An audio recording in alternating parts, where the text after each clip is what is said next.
certifications.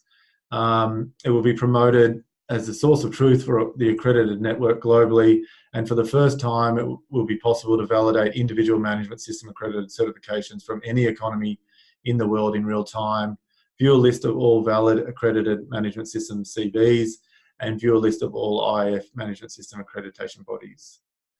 To make this all happen, there's a lot of data that needs to come through from the different stakeholders. So IIF needs to feed real-time data about the IIF accreditation body members.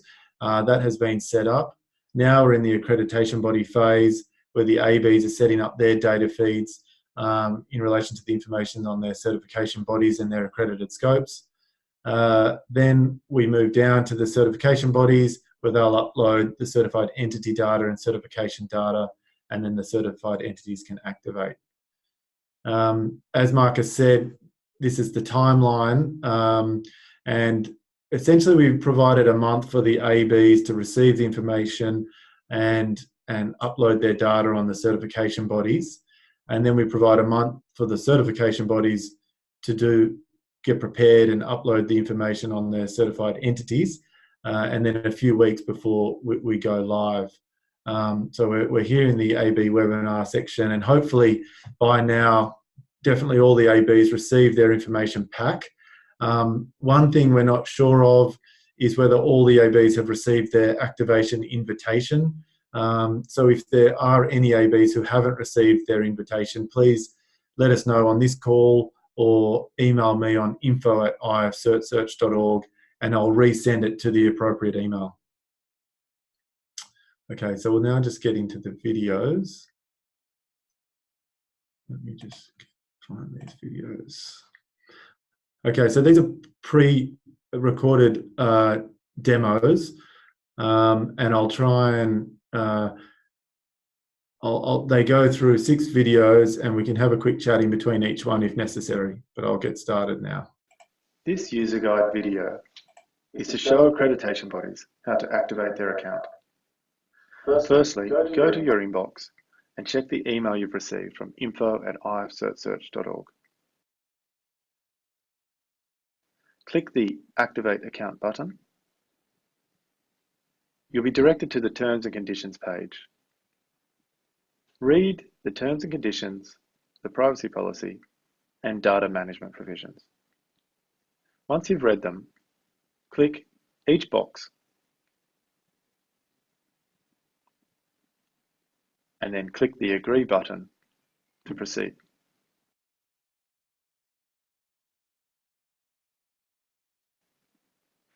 Enter your first and last name and create a password.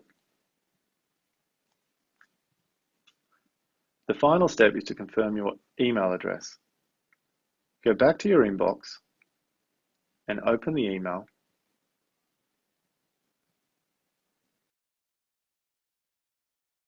And click the Confirm Email button.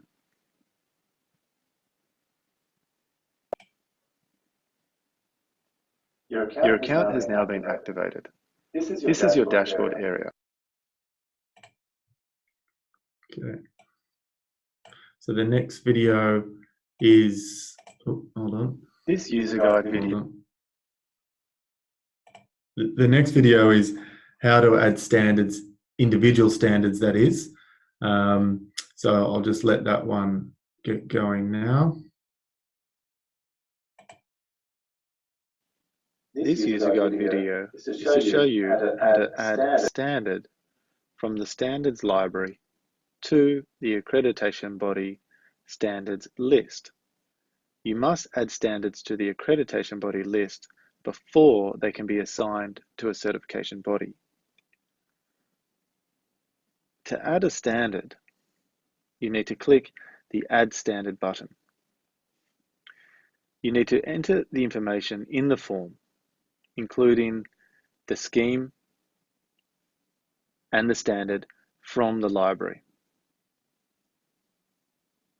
Then you'll be asked to enter the first issued date, the issued date and expiry date, and assign the standard to your list.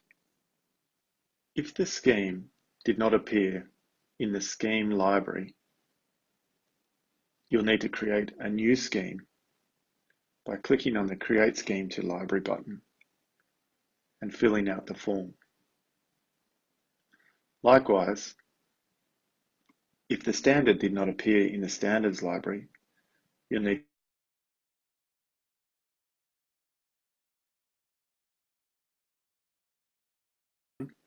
and complete the form.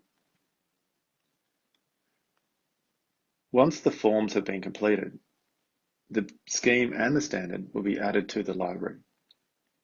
When you go back to Add Standard, both the scheme and the standard will appear in the drop-down, so you can assign the standard to the standards list.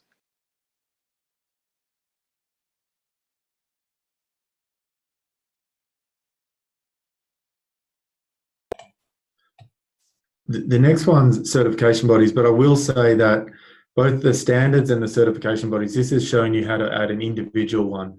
If you use the upload file feature, they will automatically go in. So this is more conceptually showing you how to do the individual one, but it helps explain what data is needed also.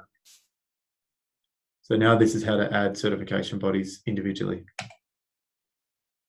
This user guide video shows how to add a single certification body to the accreditation body account.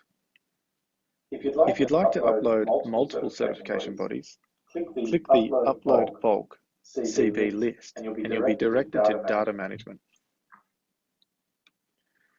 To upload a single certification body, click the Add Certification Body button. You'll be directed to a form.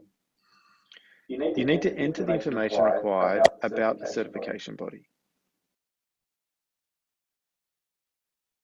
including economy, certification body name, certification body acronym, the website and description for the certification body, the certification body identity number. This number is a unique number that identifies the certification body. Data uploaded in the future will be uploaded based upon the certification body ID that has been included. So it's important that this number is unique for the certification body. Include an email and other contact details. When you click the Submit button, an activation email will be sent to the certification body to activate their account. It's also possible to resend the activation email by clicking the Send Activation Email button, or copy the link and you can send the activation link to the certification body directly. To view the details about the certification body, you can view the details page and edit any field as required. Next is to upload standards to the certification body. Click the Assign Standard button. Choose from the standard list and enter the first issue date, and expiry date. If the standard is not included in the standards list, you'll need to go to Standards and upload the standard to your own accreditation body standard list.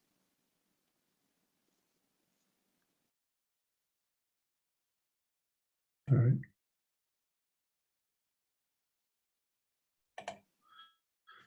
So on the last video, after a CB has been added, that feature is not turned on at the moment. IF Search will send out the activation invitations to the certification bodies in April, which is between the 11th and 18th of April. But following that date, if a new CB is added, that will be the process. As an AB adds a new CB, they'll be sent an invitation to activate their account thereafter.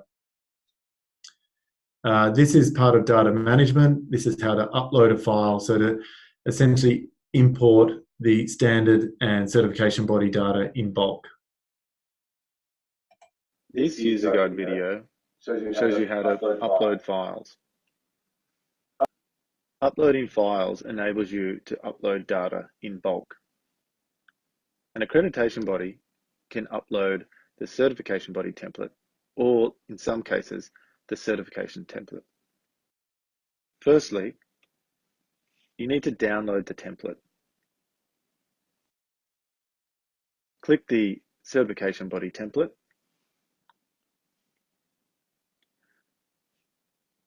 What's really important after you download the template is to ensure that you use the exact file format, the exact tab sequence, the exact column sequence, and that the field names are exactly the same as the template.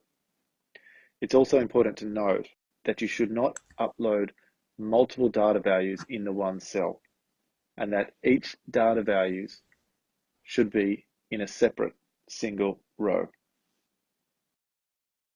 In this example, we'll show you that there's currently only 2 certification bodies in the certification body list. We'll now import the file. Click to upload the file, select the file, and import the file.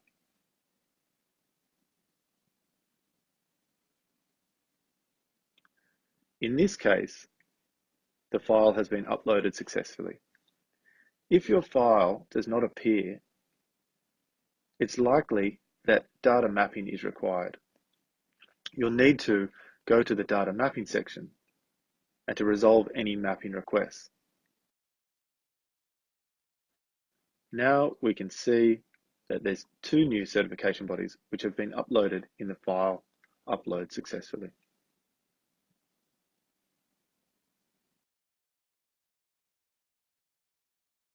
There's 2 more quick videos to show. One is data mapping and the other one is the FTP access video. They should go for about 3 or 4 minutes. So I'll let the last 2 just play straight through.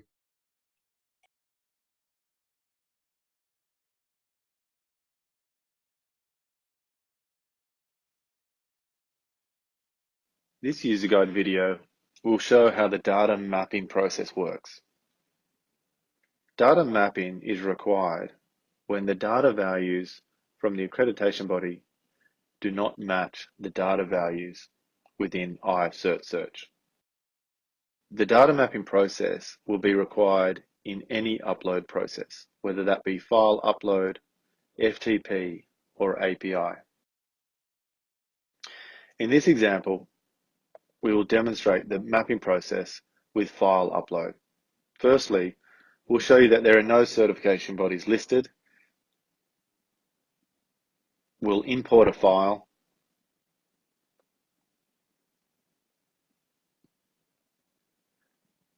We'll import the file and you can see that there's an error and it suggests that data mapping is required to fix. So therefore the certification bodies were not uploaded. Go to data mapping. You can see that there's one country value requiring mapping. We'll show that in the template that was uploaded, you'll see under countries that USA was uploaded by the accreditation body. In the IFCert search system, we do not have that data value. We call USA the United States.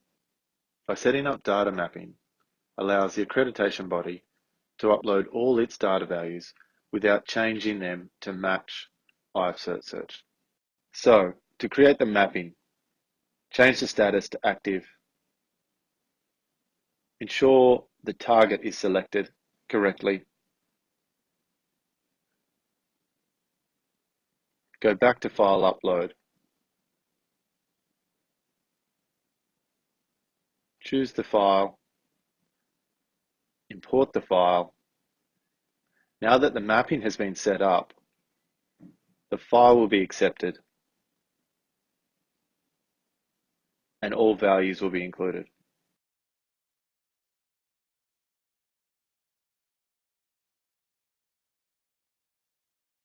This user guide video shows how the FTP, or File Transfer Protocol process, works. The FTP process enables accreditation bodies to upload data into IF Cert Search automatically in bulk from their server. In the FTP area, there's detailed technical instructions, video guides, templates, and sample templates.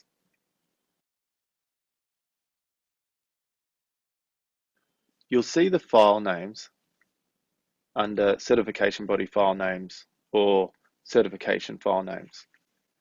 It's really important that these file names are used in the FTP process. Otherwise, the files will not be recognized by IF Cert Search on your server.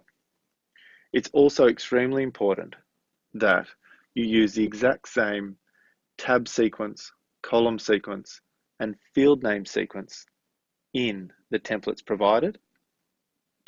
And if you are uploading multiple data, it's to be on a separate line and not included in one cell. In this example, we'll show you that there's currently no certification bodies listed. We'll set up the FTP process. Firstly, you need to enter your server settings. Change the status to active, enter your host and port details, and your username and password of your server. Before you save the changes, make sure you test the connection with your server. Click the Test Connection button. If okay, save the changes and the FTP process is ready.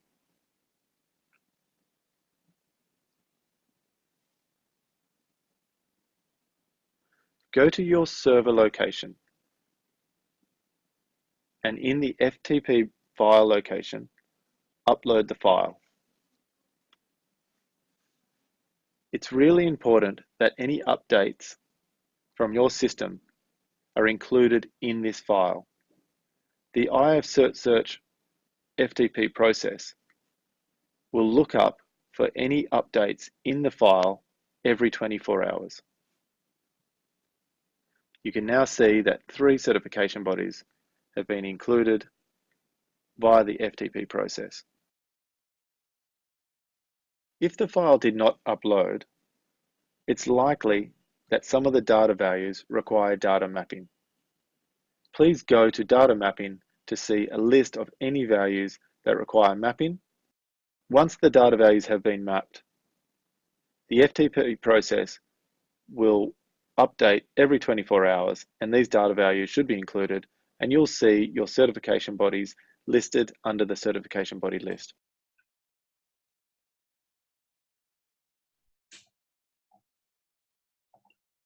Okay.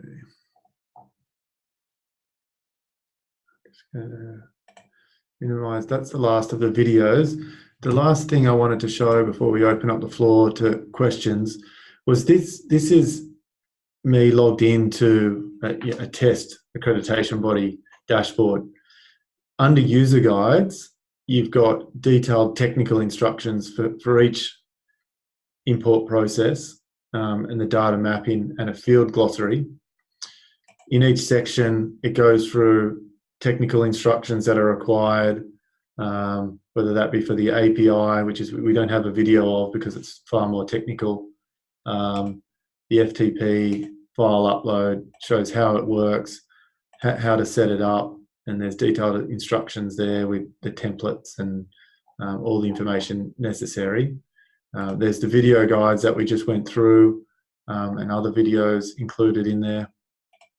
And there's general instructions for other aspects of the site. So whether that be settings, how to add different users to the account. Also what we've just talked about, certifications, certification bodies, it's all in there. So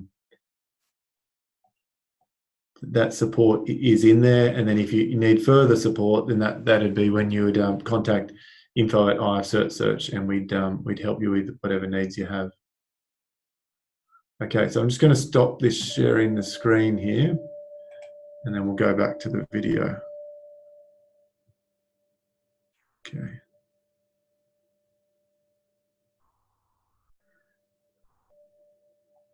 All right, so if there are any questions, please write them or just unmute your mic and ask the question. So Nigel, I've been answering a couple of questions as we've been going along. Okay. Maybe if you want to put those questions up on your screen so people can see the answers. All right. Let me see. And I don't know whether you want to add anything to each of those questions as they come on. And then, as Nigel says, if anyone has any other questions, then please just type them in, or alternatively just unmute yourself and just ask away. Okay. Let me share my screen again.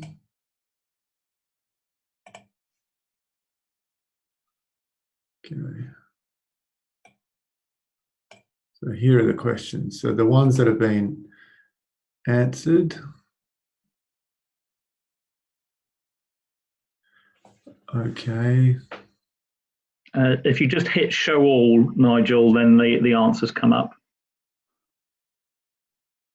Show all here. Okay. Yeah.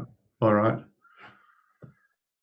We've got it recording, don't we, Marcus? Yep, we have. You should be able to see in the top left there's a red recording button going. So yes, we have that recorded. We also held a webinar yesterday. Was that right, Nigel? Yeah, that's correct. So that was the Asia and Asia Pacific webinar, and that was recorded. Yeah, so what we will do, and then we're following this one up with a third webinar for ABs, kind of at a friendly time for those in the Americas, which is being held on Monday. And again, we will record that, and we will send round all three links of the recordings, so that if any of your colleagues have missed out on any of the sessions, then they can record those. Second thing is that we will also be holding a session during the IF-ILAC midterm meetings in Mexico City. So at 5:15 p.m. next, let me get the day right, next Saturday, we have a session, a kind of open house session, so that any of your colleagues, or if you are going to be there in Mexico City, can come along and ask any questions you have of the Database Management Committee in terms of this work. Okay, thanks. Okay, so the next one was what happened to the tables and spreadsheets. I'm assuming that the ABs have already sent. So Marcus, you're correct. These have been uploaded. So when the AB activates their account, they should see the data that was in those spreadsheets already uploaded in their account. However, it's been some time since that data was sent through, so it's likely that the AB will need to update that data.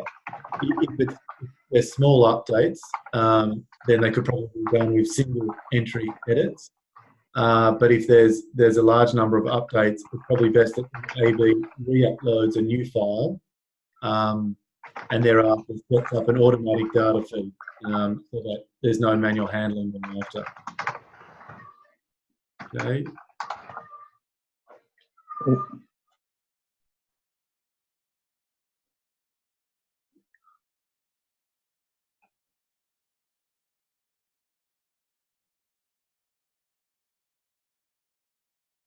Okay.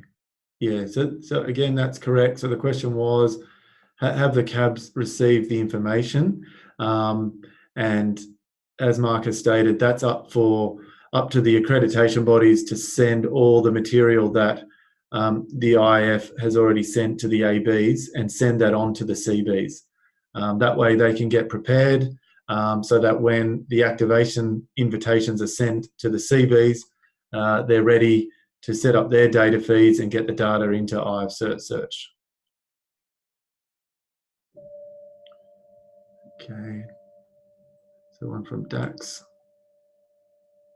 Who's responsible? So yeah, the question from Dax was, who's responsible for the correctness of the information regarding the CBs? And as Marcus answered there, that's the responsibility on the CBs is the AB's responsibility. So that's what the ABs control. That's what they upload. The one thing that the CBs can edit some information, like the CB description, and they can also upload their logos and things like that. But all of the standards and scopes is all controlled by the AB. The next question.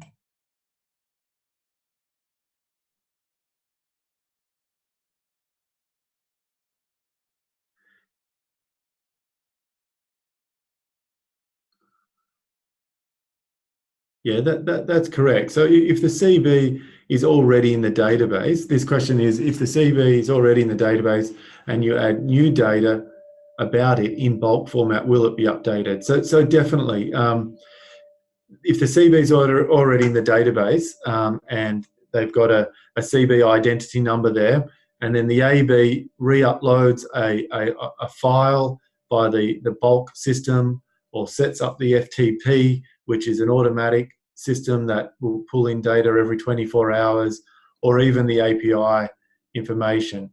Any data that the AB uploads that's different to what's in there will be overridden and changed by the fresh data that's come in and the more up-to-date data. Okay. So the next question is, what happens to the certificates if the CB is suspended or terminated? So Marcus has said certificates will be displayed in line with the current processes, with all valid certificates still visible. So that's correct. So the Cert Search is there to show valid certificates from valid certification bodies. All right. Oh, here we go.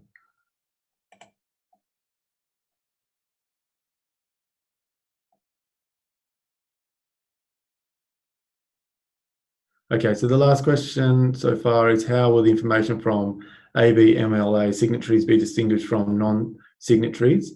So this is, we've prepared some designs to share with the ABs, and each MLA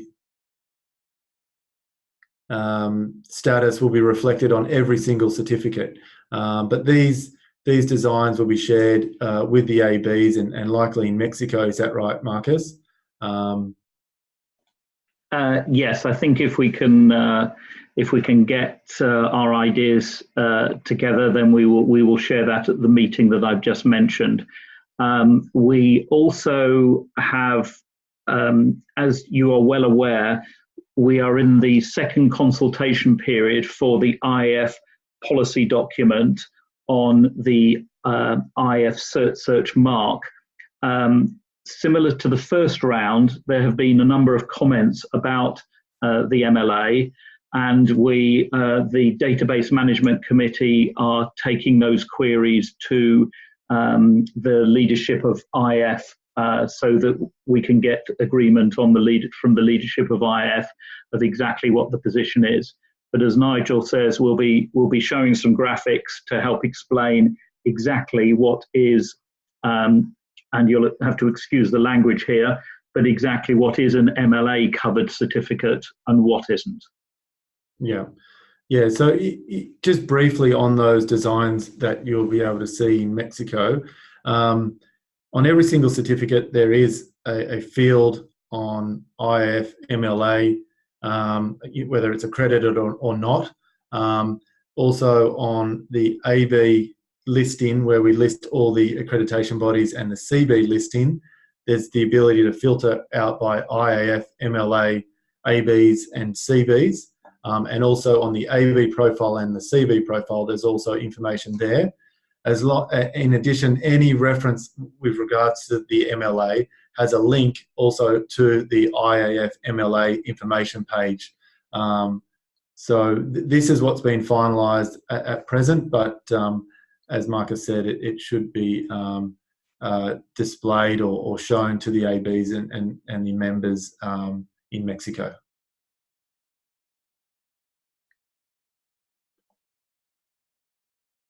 All right. Oh, there's a few more coming in here. Yeah, I apologise. You've caught up with me, and I'm not typing quite quick enough to answer the questions. So you keep going with those, and I'll try and answer the questions as they come through.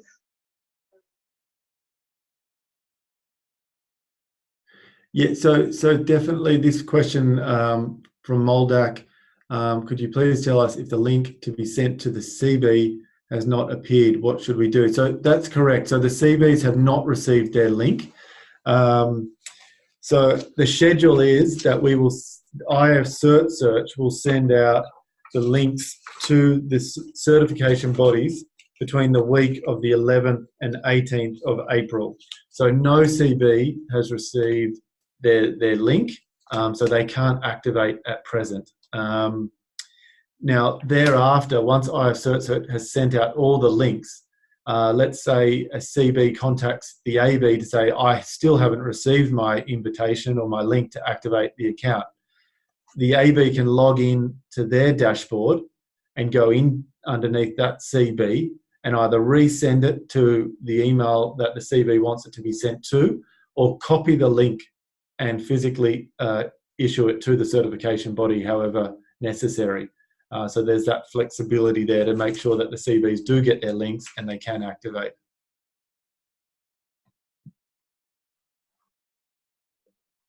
So the next question from Dax, are CBs allowed to add standards and scopes, or is it the responsibility of the ABs? This is the responsibility of the ABs to make sure to manage the standards and scopes. We don't allow the CBs to do that. It's controlled by the ABs. The CBs will likely contact their ABs if there's a standard missing for them. But it is a good point, because if the standards are not included, then the certificates that have been uploaded by those CBs will also not be included in the database. So it's important that the AB does list all the accredited standards for the CBs, so that they can upload certificates for them. If a CB uploads a certificate that doesn't correlate to an accredited standard under their AB, then those certificates will not be recognised and not be live in IF Cert Search. Okay. Marcus, I might leave that one up to you. If you could, another question from Dax, if you could repeat the date. You might have already answered that one. Yes, I have, and thank you for that question, because I gave the wrong information before. It's not Saturday, it's Thursday. Thursday, yep, okay. So I'll just open that one. So thanks, Dax. It is 5:15 to 6:15 p.m. on Thursday, the 4th of April, the first day of the IF ILAC meetings. Okay. All right.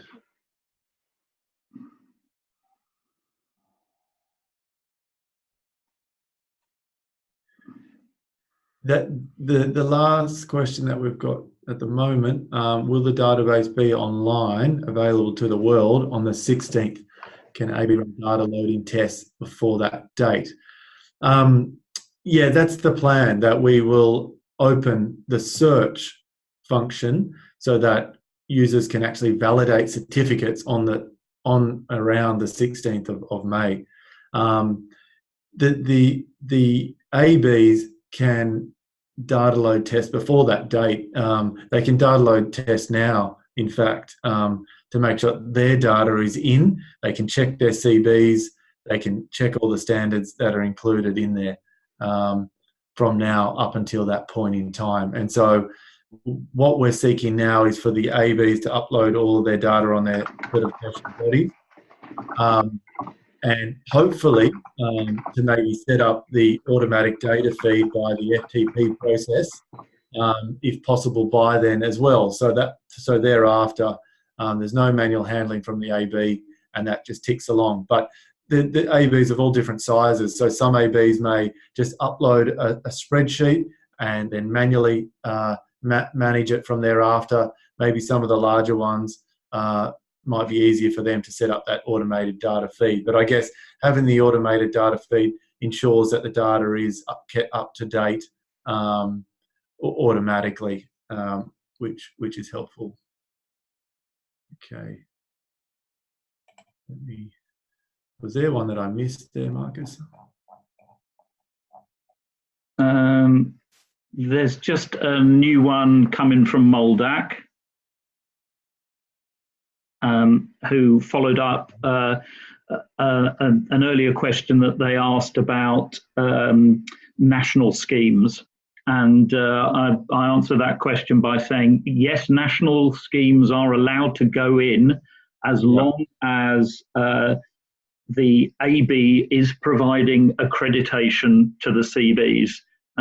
There can be no unaccredited certificates in there, and all schemes must be accredited by an IAF member. So that's quite clear. Moldak then followed that up by asking about product certification schemes, and we have developed the IAF Search database exclusively for management system certificates. If in the future there is any change to that, then we will wait and see, but we're absolutely completely focusing on the database being for management system certificates at the moment. So there should be no product certification details going in to the site. Yep, okay, that's correct. I just build on Andrea's question about the date as well. As Nigel says, once you have put your data in, you will be able to check that data to make sure it's okay by logging into your account and making any appropriate amendments.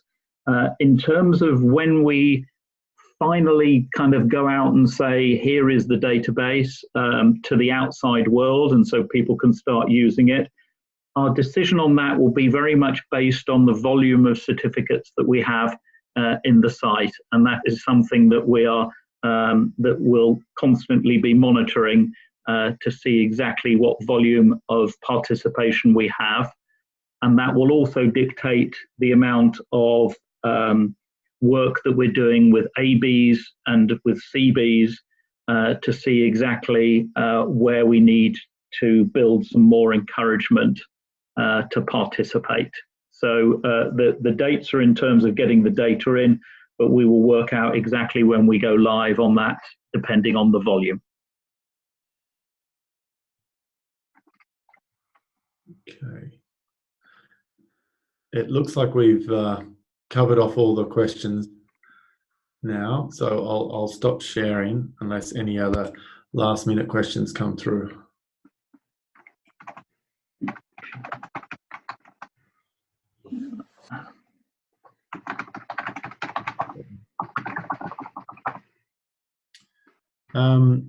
So that's the end of the webinar. Marcus, did you have any other comments? Or I know I've noticed Ivan is also on the call as another database management committee member. Any final comments, or does anyone have any final questions that we can cover off?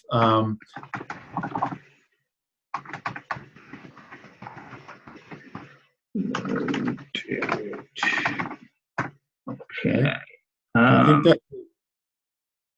So, look, one last point I would make: if anyone does have any questions, please email me at info@ifcertsearch.org, and definitely, if there's an AB who has not received their invitation to activate, please email me so I can send it to the address that necessary so you can receive that invitation. Yes, I just back up Nigel's comment there that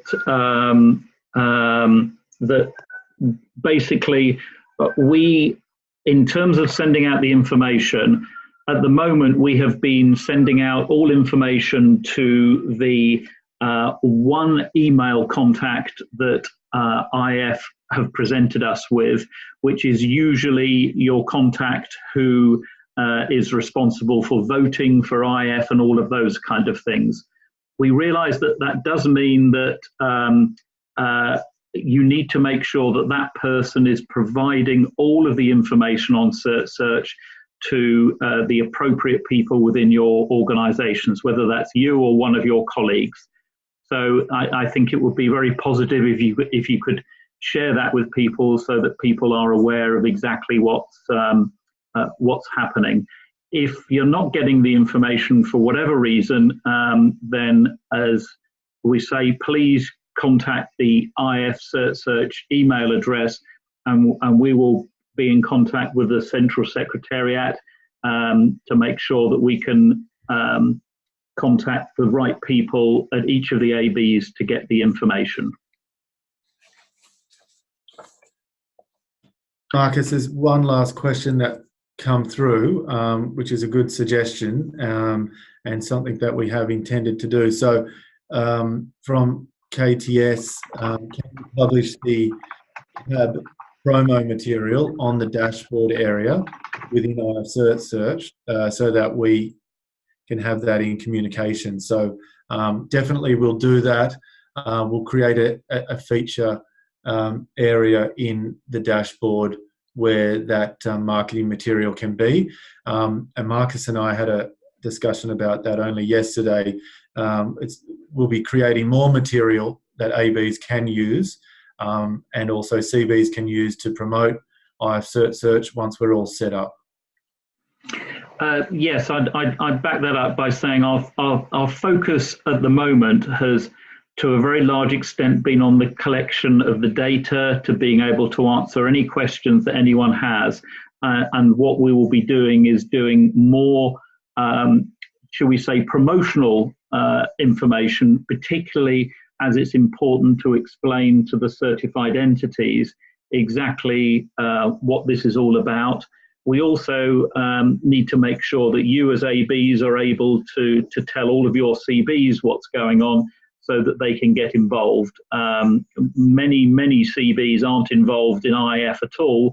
So for many of them, what you send out to them and what you sent out to them over the last week or so will be some of the first information that they've received. So we're conscious of the fact that we may well need to provide more promotional material in the future. And as soon as we have that information, we will provide that to you.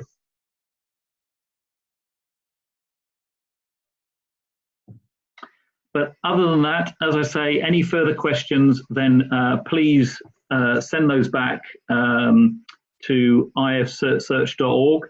And if there's anything at all that we can assist with, then please ask, and we will try and do what we can. Nigel, one other question is just coming from Finn about whether there is a demo site to be able to check the uploaded data. Presumably the question is there a kind of, once someone has loaded the data, is there a kind of a beta site almost before that data is actually made to go live? Yeah, we have had a beta site up until this point, but now that we've gone live, and that's what the DMC was testing, and of course Quality Trade was testing before this. But now that we have gone live, this is the official site, so we won't open up the search until we're ready.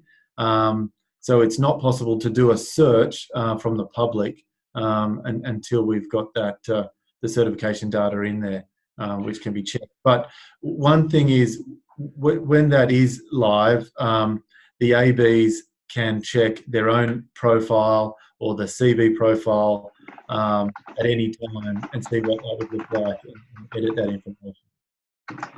Yeah, and I think that I assume that that's maybe what the question is all about, is actually, can the AB make sure that their data is correct before they make it go live? And the answer to that is yes, isn't it? Yeah, there's a section in the dashboard called Accreditation Body Profile, and under there you can see the information that's going to be represented for the accreditation body. And then there's another link there called Live Profile. And so that's how the AB profile will be represented on the live site. So the ABs can check that at any time as well.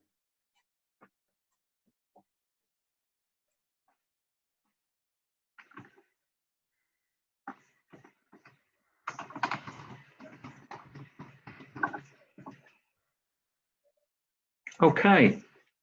Good. All right. Well, we've run out of questions, so I think we'll call time there. Nigel, thank you for introducing that. Thank you for all of your questions and your participation today as a group. And as I say, please take the opportunity to ask any further questions you have via email. Or if, as I say, if you or your colleagues wish to ask any questions in person at the session next Thursday, and of course there will be a number of us from the Database Management Committee at the meetings in Mexico. So, you know, all you need to do is just drop us a line, and we will always make ourselves available to talk to you about any of the issues around IF search during the time that we're in Mexico as well, if that will be helpful. Other than that, thank you very much. Nigel, if you just want to conclude, that will be great. Yeah, thank you, everyone. Thanks for the participation. I think that was a great turnout, so appreciate that. So we'll stop the recording and leave the message if there's no last minute comments from anyone. But thank you.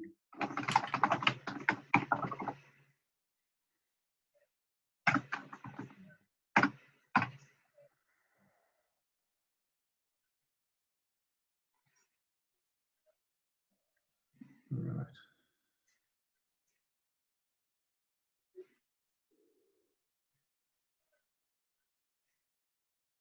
Is that button on your section there, Marcus, the recording section? At the top, yeah.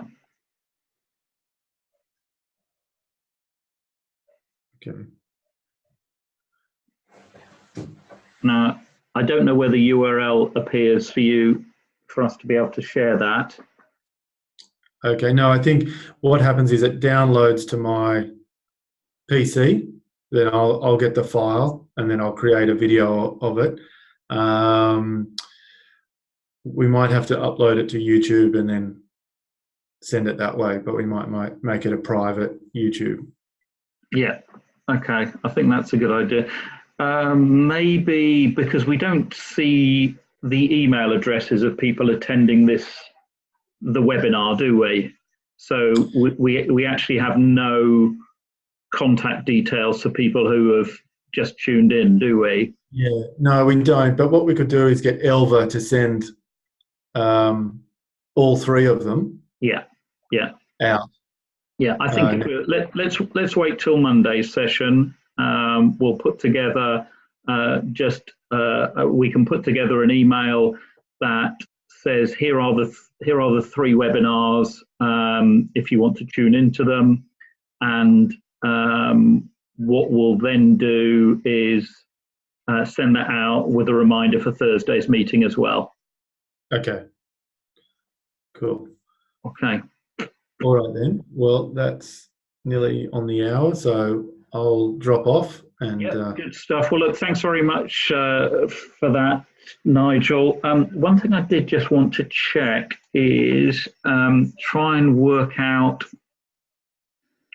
the times of that Mexico meeting in terms of you? No, that's okay. I've checked it, and it's actually quite reasonable. It's a decent time, isn't it?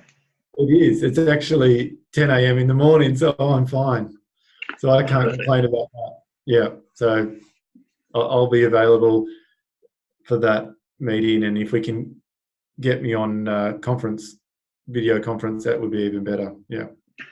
I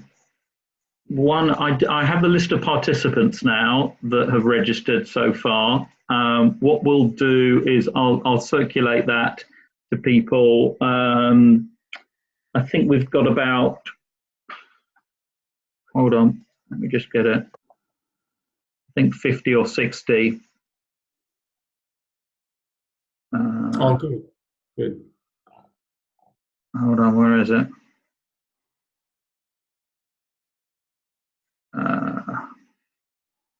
Sorry, going a bit slow here. Right, here we go. Why don't I drop off? I'll call you back because this recording is still going. Yeah, okay.